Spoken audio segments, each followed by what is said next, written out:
everyone. Andy from Ultratech Tool here. Hope you're doing well. We're in the middle of the week right now. And it's been, again, like we've been talking about before, a slow ramp up in the economy. A lot of different things are happening in terms of some industries are really starting to take off and get in the swing of things, and others are simply, lagging behind right now and then taking a more cautious approach. Main reason I'm here today is this is going to be first episode of kind of a new mini podcast that we're going to be doing here at Ultratech.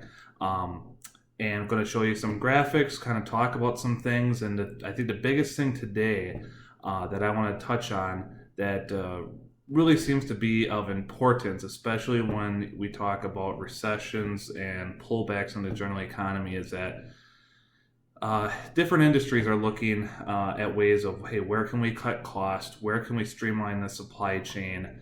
Where can we just optimize what we have right now? And a lot of times that means, well, we're going to need to shed our supply base of certain suppliers that we just don't have a lot of spend with. And that's not always the answer. Actually, sometimes the answer can be, we need to find somebody else that can bring something more to the table. And that's what, this video is going to be about a little bit, is talking about where do you find the best strategic sources long term? Because we get it, okay? When business is strong and things are booming, a lot of people can walk right into your organization and say, hey, I sell injection molding, or I sell fasteners, or I sell stampings, or tooling, or whatever it may be. And you're like, yeah, we need it. We need capacity. We need to bring on suppliers.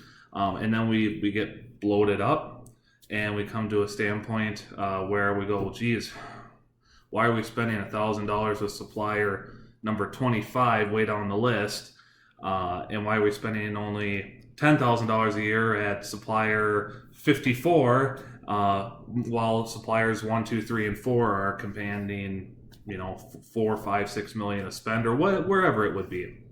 And so the important thing to take away really is you need suppliers that will be there in good times and bad, and especially in the bad times, or the difficult times, I should say, be able to bring more to the table than what the mass of the supply chain has right now. So I'm going to be going through, what I'll bring up on the screen here is the Ultratech tool cost lead time compression model. I developed this myself.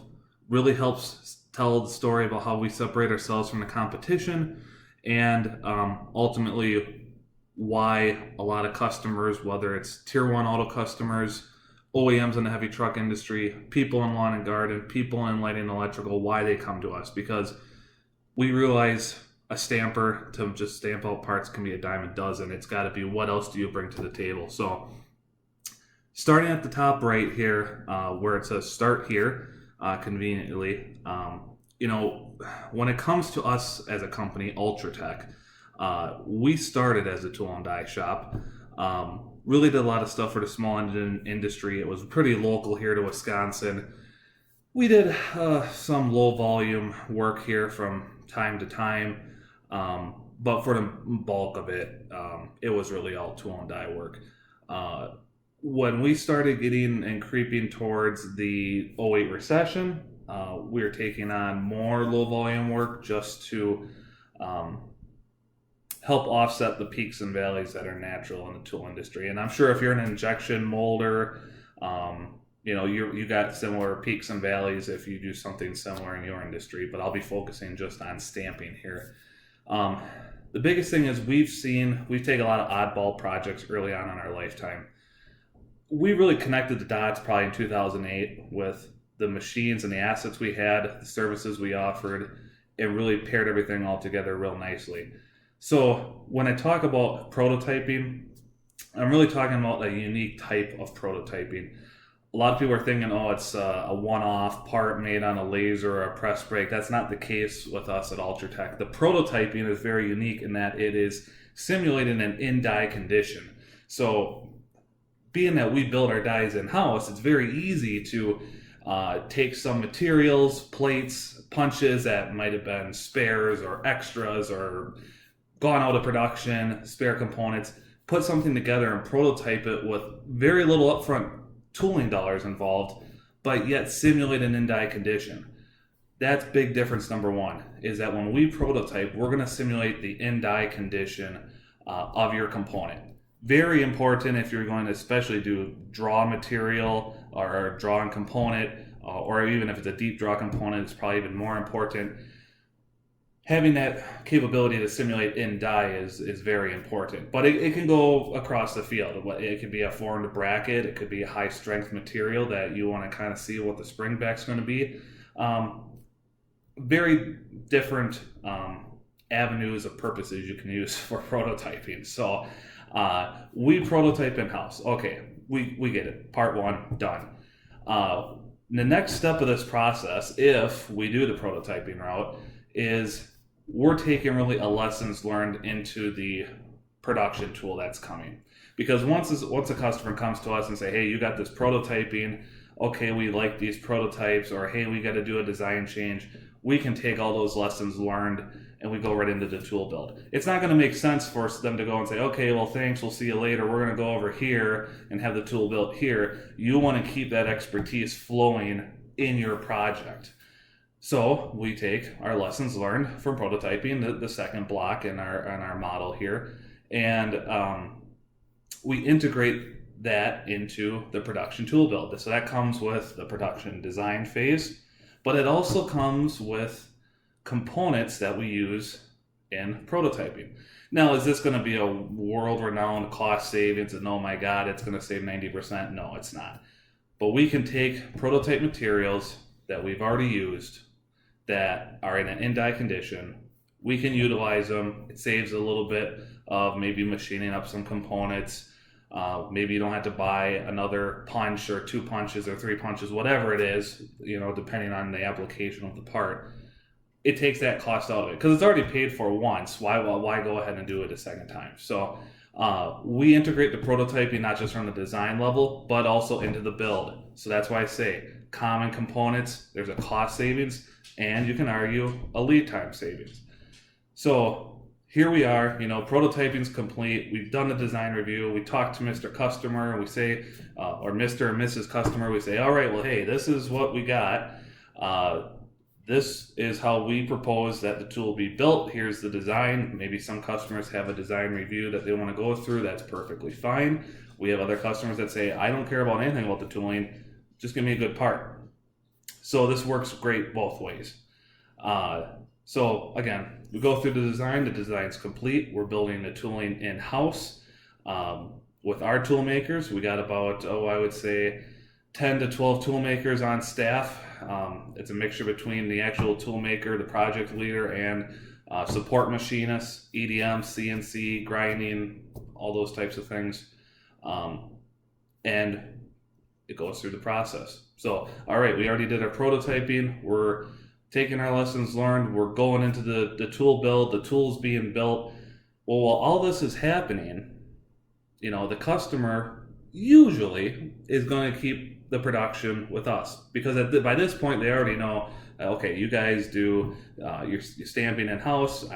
It's great that you prototyped for us. You're building the tooling. You guys have the expertise. You might as well stamp it. What can you do for us?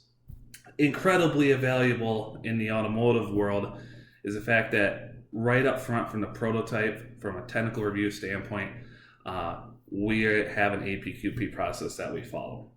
And so this, and I'll show some clips of this coming up here shortly, is a 9-gate APQP process. It really is driven from automotive, but if you're not in the automotive industry and you're watching this, don't be alarmed. We use this for all industries. That's the benefit of Ultratech. As a side note here is that we're taking our automotive expertise, we're applying it to a lot of different industries. So people that might be saying, hey, I need brackets for the building products industry, you're getting the same attention to detail and organization that you would if you're a big OEM automotive customer. That's the beauty of the Ultratech experience. So this APQP process, which some of the tasks that you're going to see on the screen we go through, very, very detailed, probably about 150 different tasks spread among our team. I'm the program manager, so I completely head this project. It gives us a lot of flexibility to be able to handle multiple projects at once and kind of know what phase they're in. So that said, being that we are the home line for mass production, we can really accomplish a lot of the PPAP activities in advance of tool building activities or during the tool building activities. Once the tool is built and we're doing some tryout, we got to do some capability studies, gauge R&R if we have a particular check fixture, things of that nature. But then there's other things that, for example, packaging, you could, simulate out if you have the right software, or you could pack out using a similar part. There's a lot of things that go on that help condense this project lead time. This is why, beyond being a turnkey approach, our customers come to us for time-sensitive projects, because we really condense everything down. And that's kind of what we're going to talk about at the bottom. Again, our APQP process has us procuring steel earlier than what a third-party stamper is going to do with their third-party tool shop. See, the more parties you get involved in this whole thing, folks, the longer this whole process takes. So the fact that we're keeping it all under one roof keeps things very streamlined, especially when we have the freedom to procure the steel. Sometimes we have to go to a customer source. You have to work out a few little things, but for the most part, we're procuring our own material. It's going to be from a production intent source. Again, we can do this as soon as we have the tool design complete. So there's no, hey, where's the tool shop at? Are you guys ready for a trial steel? No, we're not. Okay, tool shop forgets to call back the stamper. All of a sudden, the stamper's got to expedite steel into the tool shop for tryout. Okay, you see where this is going. Again, lead time compression that's going on. And because of that, we can supply pre-series product at a time when the competition is still trying to validate the tool at the tool shop, or maybe the tool's done and they're going to validate it in-house and they got to schedule freight. There's so much lead time compression that goes on that's really not always seen in the big scope of the project. And so this model, kind of cutting to the point in a long story here, is that we don't have delays in correlating data between a tool shop and stamper because we put everything together. So when we supply a tier 1 automotive supplier, we are taking our data, we are supplying it to them, and they are correlating it with whatever they have to do on their end, and really saves a lot of lead time there. Is that, okay, hey, you guys are stamping the part, here's the data, okay, we agree with the data, send us some master samples. Really makes the process pretty streamlined. We don't have tool shops talking with stampers, talking with tier 1s, who then have to go to the OEM and then go all the way back down the list. We've been in those situations. It's not fun. It drags everything out. Very streamlined when we can have full control of the entire process. Like I said earlier, we know the final material consumption of the tool earlier than the competition. As soon as the design's done, and I tell you right now, we have about 2 or 3 tools right now that are in design, very close to design complete. We are going to be ordering steel yet this week before we've even cut any material. We already know what the material consumption, the stock width, the progression is going to be, and that really does not change. I mean, we have that dialed in. The dies are built to our press spec. Well, I mean, this is kind of like an obvious point, but there have been times where certain stampers might have to do some press adaptation that didn't line up perfectly to what the tool shop built. Look, we have CAD files of all our bolsters, master plates on all our presses. There is no incongruencies when it comes to us building the tools for our presses. We have that down pat. It's one less thing that could potentially go wrong when we're taking on an automotive or small engine project, or really any industry. And again, like we talked about, the PPAP activities are commenced earlier, and the PPAPs are submitted earlier to the customer than what others would normally be able to do. Again, this is just customer satisfaction. This is what we talk about when I'm always promoting the Ultratech experience that customers have with us. This is where that comes from. So this process is really able to cut a lot of little things that add up from a cost and a lead time perspective, and really make things streamlined for the customer. And it works in a lot of different applications and a lot of different industries. Typically I say 12 to 43% is what the cost and lead time savings is. That's not to say it's more. I know sometimes it's been anywhere from 60% on a particular project, and it's been a little as 7%. And in full transparency, there's times where it just hasn't been a fit at all. I can't come up here and say that it fits 100% all the time for everybody. But for the most part, it's been a very robust tool in the toolbox for us to use to give customers a really great experience, especially those that are in time-sensitive situations. Even those that have tooling right now that are looking to move the tooling, it's become incredibly valuable to them, because now you take out the tool building aspect altogether, but you still leverage our in-house tool room from the fact that you're going to have us press adapt to our presses. And so now you're taking a tool that would have otherwise cost, let's just say it's $55,000 to make. Oh, well, we already got the tool. Can you fit it into your press? Oh, it doesn't fit. Well, that's fine. We'll press adapt it. Sometimes that press adaptation is $2,200. Sometimes it's $7,500. It all kind of depends on how the tool comes in and what it's built for right now. So this tool cost lead time compression model gives us a lot of flexibility in handling a lot of different challenges and making sure it can be useful in a lot of different applications. It could be a low volume application. It can be high volume. It can be a drawn component. It can be a component that requires in-die tapping, in-die fastener insertions, say clinch nuts, clinch studs, things of that nature. It's very robust in that aspect of it. It accounts for all of this. And I know if you're not in the auto industry, because I'm talking about that a lot in this particular video, it still works for you guys as well. Maybe you don't require a PPAP, or maybe you could care less about our APQP process. Well, that's great. Our process is only going to ensure that you have an excellent experience with us as really a long-term strategic partner. Being second generation, family owned, I understand the value of having a long-term relationship with the customer. I'm not focused on the now. This September I will have been with Ultratech since 2007, so it'll be 13 years. I'm going to be there another 30 years. I mean, we're positioned where we're going to be around a long time, and that's not going to change.